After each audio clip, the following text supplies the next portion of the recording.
네, IPO 프리보드 시간입니다. 최근 뉴욕 증시에서 모빌아이가 IPO에 흥행하는 또 사례도 있었고 애플카 관련 등 이제 자율주행과 관련한 이슈들이 많이 거론이 되고 있습니다. 오늘 자율주행 기술의 현 주소와 투자 동향까지 살펴보도록 하겠습니다. 양재준 기자 나와 있습니다. 양 기자, 일단 자율주행 관련해서 좀 이슈가 많이 나오고 있는 요즘입니다. 네. 제가 설명을 드렸지만 애플카 관련해서도 이게 자율주행차 개발을 좀 늦추겠다 이런 얘기도 전해졌는데 실제 관련 기술 동향이 좀 어떻습니까? 네, 미국 애플이 완전 자율주행차인 그 애플카 출시 계획을 2025년에서 1년 정도 미루고 실제 개발 계획도 축소한다고 밝혔습니다. 이로 인해서 국내 시장에서는 LG전자가 주가가 이렇게 하락하기도 했는데요. 이 자율주행부터 먼저 좀 살펴볼게요. 레벨 0부터 레벨 5까지 총 6단계로 구분돼 있는데요. 지금 화면 보시면은 레벨 0은 비자동화 단계, 그러니까 순수 운전자가 직접 운전을 해야 하는 단계고 레벨이 올라갈수록 차량 속도라든지 추월을 한다든지 어느 정도 이렇게 안전 기능을 갖춘다든지 아니면 코너링이라든지 이런 것들이 있고요. 레벨 5까지 가면 진짜 운전자가 필요 없는 무인 자동차 단계라고 할 수 있습니다. 현재 상용화된 단계는 우리나라에서 3단계 목적지 설정에 따라서 차선 변경을 하거나 특히 서울 상암동 같은 자율주행 택시 같은 게 도입돼 있고요. 그 앞차와 거리 조절 등을 적용하는 단계고 4단계는 초기인 일부 구간에서 지난달부터 시작됐습니다.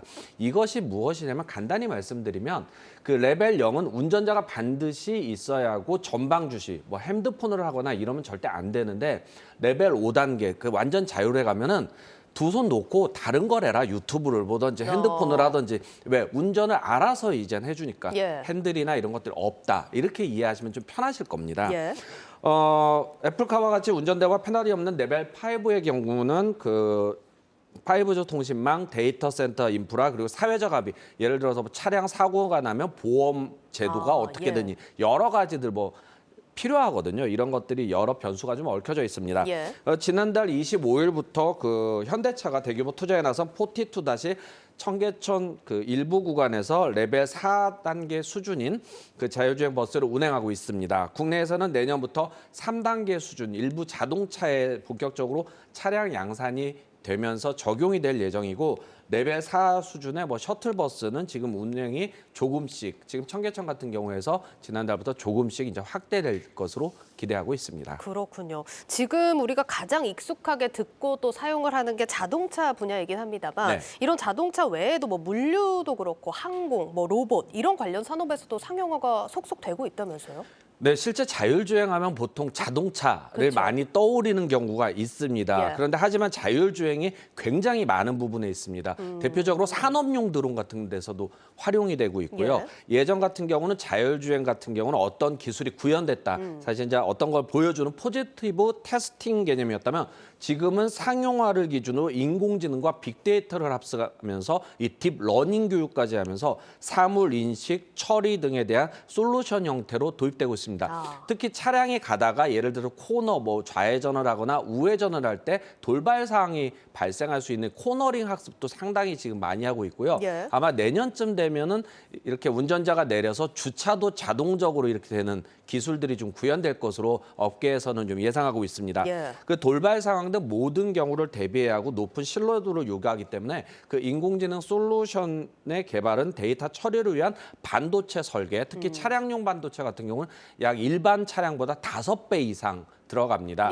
그리고 고성능 카메라 도입 등이 확대되고 있습니다. 예를 들어서 강남 지역에서 일부 그 실증 규제 시범 서비스를 했는데 로봇 배달 같은 경우는 도로를 주행하다가 사람이 오거나 오토바이 전봇대가 나타나면 이걸 다 인식해서 멈추거나 또 피해가야 하는 이런 것들이 있는데요. 이런 모든 사물에 대한 인식 데이터 처리도 필요하게 됩니다. 이와 관련해서 업계 관계자 얘기 한번 같이 들어보시겠습니다. 실제 자율주행은 엄밀히 보면 기술이고요.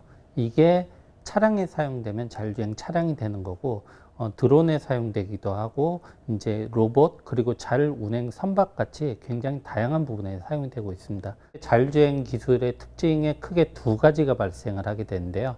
첫 번째는 인공지능이 굉장히 복잡해집니다. 여러 가지 케이스를 대응을 해야 되기 때문에. 그리고 이제 다른 하나로는 그 학습에 필요한 데이터의 양이 굉장히 증가를 하게 돼요. 야, 일단 자율주행 기술 발전이 인공지능, 데이터 처리, 그리고 사물 인식 이렇게 다양한 분야와 함께 또 성장을 해야 한다. 이런 과제를 안고 있다라는 얘기로 또 정리를 해볼 수가 있겠습니다. 그리고 또 들리는 얘기로는 병원에서도 이런 자율주행 로봇을 볼 수 있다고 하던데 어떤 식으로 구현이 돼 있는 건가요? 네, 실제적으로 이제 용인 세브란스 병원과 LG전자 그리고 기술단들이 이렇게 합심해가지고 제작을 한 로봇들이 있는데요. 예. 어떤 경우냐면 그 간호사가 환자에게 약을 이렇게 제공을 해야 하잖아요. 예. 그러면 그 로봇에다 약을 탑재를 시켜서 메토실 환자에게 가라라고 하면 자동적으로 뭐 이 엘리베이터에서 승강기를 타고 예. 로봇이 실제 갑니다, 환자에게. 어. 그래서 환자는 거기에서 자기 생체 인식 정보, 뭐 주민번호라든지 이런 것들을 입력하면 이분에게 약을 어떻게 드세요 안내를 하면서 약이 배달되는 이런 게 병원 내에서 또 구현이 되고 있습니다. 어떻게 실제로 보면 볼 수 있는 거죠? 예, 실제 지금 도입이 됐고요. 지난달부터 용인 세브란스 병원에서는 한 10대 가까이 이렇게 로봇이 움직이고 있습니다. 알겠습니다.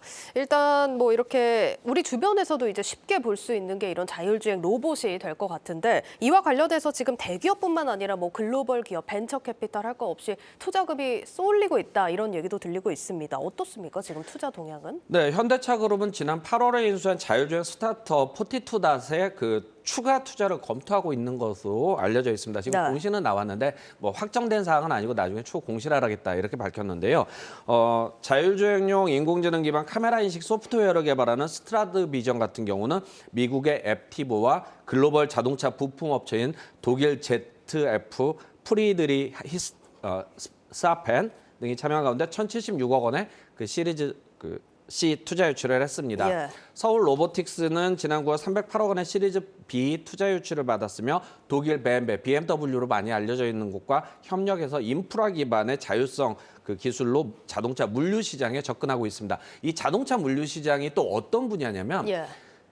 만일 BMW 생산 공장에서 자동차를 생산했는데 이걸 해외 운송을 하면은 해외 나라까지 가서 실제 그 선적지까지 가야 하는데 예. 이것을 자율주행하는 개발을 하고 있는 겁니다. 그러니까 예를 들어서 미국에서 생산됐다. 그러면 미국에서 아니면 독일에서 생산됐다. 그러면 독일에서 그 생산을 자동차가 배에 실어지고 그 배가 또 우리나라로 돌아왔을 때 또 내려야 하잖아요. 선적을 또 하역을 해야 하는데 이것까지 이제 자율주행을 하는 것을 지금 좀 개발하고 있습니다. 예, 알겠습니다. 이렇게 뭐 투자 동향까지도 좀 활발하게 이루어지고 있는 상황 살펴봤는데 최근에 뉴욕 증시에서 모빌아이가 지금 IPO 시장이 좀 한파임에도 불구하고 굉장히 흥행을 했거든요. 네. 국내 IPO 시장 동향도 좀 궁금합니다. 어떻게 진행이 되고 있을까요? 실제 그 인텔 모빌아이가 워낙 이슈가 많이 됐고 최근에 이제 애플의 애플카 출시 관련해서 이슈들이 많이 됐는데 예. 올해 하반기 그 자동차용 반도체 설계 넥스트 칩과 지난달 그 3D 검사 장비 업체인 펜트론이 코스닥 시장에 상장했습니다. 예. 물론 여기에서 이제 자란 테크놀로지는 상장을 철회를 했는데 최근에